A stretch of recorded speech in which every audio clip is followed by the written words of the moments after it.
இருப்பது. ஒரு கம்போஸ் பண்ணும்போது இந்த பாட்டை நாம பாடலாம், மற்றவங்கள்ட்ட இன்னார் பாடணும் அப்படின்னு முடிவு பண்றது மாதிரியே இந்த பாடலை நாமே பாடணும் அப்படின்னு உங்களுக்கு அப்போ நான் எப்படி தீர்மானிப்பீங்க? சில பாடல்கள் பாடுறப்ப இந்த பாட்டை நான் தான் பாடணும்னு நினைச்சே போடுவேன். அது எப்படி தீர்மானிப்பீங்க அது? அது இந்த பாட்டை நம்மளை தவிர வேற யாரும் சரியா பாட முடியாது அப்படின்னு ஒரு கணக்கு வந்தால் தான் அப்படி பண்ணுவேன். இப்போ இந்த பாட்டுக்கு என்னுடைய குரல் வந்து ரொம்ப பொருத்தமாக இருக்கும் அப்படின்னு அந்த தீர்மானத்துக்கு வரும்பொழுது, அந்த கணக்கு வரும்பொழுது தான் நான் பாடணும்னு வைக்கிறேன். அப்புறம் வந்து இப்போ பாடகர்களை தீர்மானிக்கிறது வந்து அந்த ரெக்கார்டிங் அன்னைக்கு தான். காலையில் 7 மணிக்கு போனேன்னா காலையில் 7 மணி பிரசாத் ஸ்டுடியோ, இந்த ஏதோ ஒரு studio, AVM studio, Gemini studio அப்படின்னு மார்க் பண்ணிவிட்டு அங்கே பாடகரை பேர் எழுதுவேன். இந்த டியூன் என்ன அப்படி கேட்டால் அசிஸ்டன்ட் சொல்லுவார்.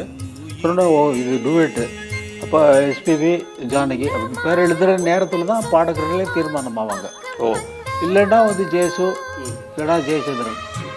இதை பார்த்துட்டு வந்து அசிஸ்டண்ட் வந்து இப்போ வந்து அவங்களுக்கு ப்ரோக்ராம் சொல்லுவார்.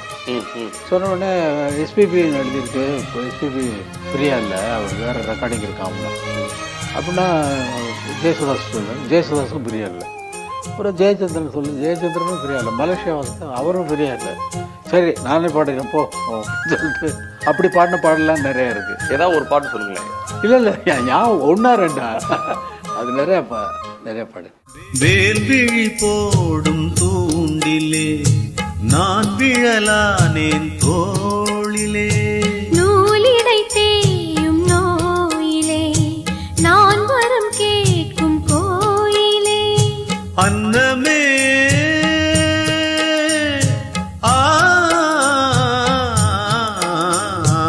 அன்னமே எந்தன் சொர்ணமே, உந்தன் எண்ணமே வானவில் வண்ணமே, கண்ணமே மது கிண